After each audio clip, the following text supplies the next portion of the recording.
വിശുദ്ധ മത്തായി അദ്ധ്യായം 2. ജ്ഞാനികളുടെ സന്ദർശനം. ഹെരോദസ് രാജാവിൻ്റെ കാലത്ത് യൂദയായിലെ ബെത്ലഹേമിൽ യേശു ജനിച്ചപ്പോൾ പൗരസ്ത്യ ദേശത്തു നിന്ന് ജ്ഞാനികൾ ജെറുസലേമിലെത്തി. അവർ അന്വേഷിച്ചു, എവിടെയാണ് യഹൂദന്മാരുടെ രാജാവായി ജനിച്ചവൻ? ഞങ്ങൾ കിഴക്ക് അവൻ്റെ നക്ഷത്രം കണ്ട് അവനെ ആരാധിക്കാൻ വന്നിരിക്കുകയാണ്. ഇത് കേട്ട് ഹെരോദസ് രാജാവ് അസ്വസ്ഥനായി. അവനോടൊപ്പം ജെറുസലേം മുഴുവനും. അവൻ പ്രധാന പുരോഹിതന്മാരെയും ജനത്തിൻ്റെ ഇടയിലെ നിയമജ്ഞരെയും വിളിച്ചുകൂട്ടി. ക്രിസ്തു എവിടെയാണ് ജനിക്കുന്നതെന്ന് ചോദിച്ചു. അവർ പറഞ്ഞു, യൂദയായിലെ ബെത്ലഹേമിൽ. പ്രവാചകൻ എഴുതിയിരിക്കുന്നു, യൂദയായിലെ ബെത്ലഹേമേ, നീ യൂദയായിലെ പ്രമുഖ നഗരങ്ങളിൽ ഒട്ടും താഴെയല്ല. എൻ്റെ ജനമായ ഇസ്രായേലിൽ നയിക്കാനുള്ളവൻ നിന്നിൽ നിന്നാണ് ഉത്ഭവിക്കുക. അപ്പോൾ ഹെരോദേസ് ആ ജ്ഞാനികളെ രഹസ്യമായി വിളിച്ച് നക്ഷത്രം പ്രത്യക്ഷപ്പെട്ടത് എപ്പോഴെന്ന് സൂക്ഷ്മമായി ആകാംക്ഷയോടെ അന്വേഷിച്ചറിഞ്ഞു. അവൻ അവരെ ബെത്ലഹേമിലേക്ക് അയച്ചുകൊണ്ട് പറഞ്ഞു, പോയി ശിശുവിനെപ്പറ്റി സൂക്ഷ്മമായി അന്വേഷിക്കുക. അവനെ കണ്ടു കഴിയുമ്പോൾ ഞാനും ചെന്ന് ആരാധിക്കേണ്ടതിന് എന്നെയും അറിയിക്കുക. രാജാവ് പറഞ്ഞത് കേട്ടിട്ട് അവർ പുറപ്പെട്ടു. കിഴക്ക് കണ്ട നക്ഷത്രം അവർക്ക് മുമ്പേ നീങ്ങിക്കൊണ്ടിരുന്നു.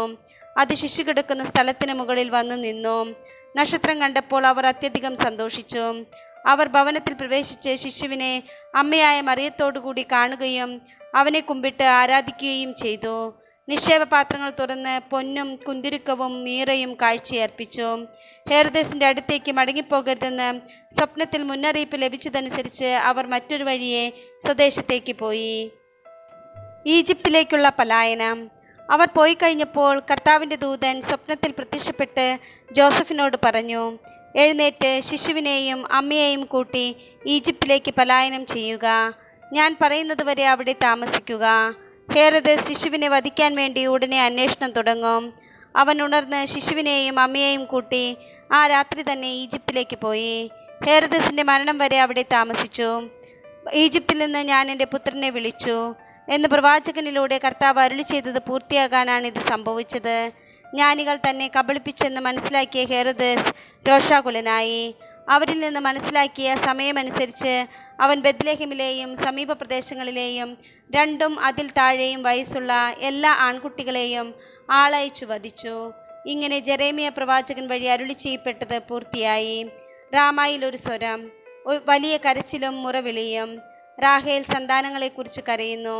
അവളെ സാന്ത്വനപ്പെടുത്തുക അസാധ്യം, എന്തെന്നാൽ അവൾക്ക് സന്താനങ്ങൾ നഷ്ടപ്പെട്ടിരിക്കുന്നു. തിരിച്ചുവരവ്. ഹെരോദസിൻ്റെ മരണത്തിന് ശേഷം ഈജിപ്തിൽ വെച്ച് കർത്താവിൻ്റെ ദൂതൻ ജോസഫിന് സ്വപ്നത്തിൽ പ്രത്യക്ഷപ്പെട്ട് പറഞ്ഞു, എഴുന്നേറ്റ് ശിശുവിനെയും അമ്മയെയും കൂട്ടി ഇസ്രായേൽ ദേശത്തേക്ക് മടങ്ങുക. ശിശുവിനെ വധിക്കാൻ ശ്രമിച്ചവർ മരിച്ചു കഴിഞ്ഞു. അവൻ എഴുന്നേറ്റ് ശിശുവിനെയും അമ്മയെയും കൂട്ടി ഇസ്രായേൽ ദേശത്തേക്ക് പുറപ്പെട്ടു. മകൻ അർക്കലോവോസാണ് പിതാവായ ഹെരോദസിൻ്റെ സ്ഥാനത്ത് യൂദായിൽ ഭരിക്കുന്നതെന്ന് കേട്ടപ്പോൾ അവിടേക്ക് പോകാൻ ജോസഫിന് ഭയമായി. സ്വപ്നത്തിൽ ലഭിച്ച മുന്നറിയിപ്പ് അനുസരിച്ച് അവൻ ഗലീലി പ്രദേശത്തേക്ക് പോയി. അവൻ നസ്രായൻ എന്ന് വിളിക്കപ്പെടുമെന്ന് പ്രവാചകൻ വഴി അരുളി ചെയ്യപ്പെട്ടത് നിവൃത്തിയാകുവാൻ നസ്രത്ത് എന്ന പട്ടണത്തിൽ അവൻ ചെന്ന് പാർത്തു.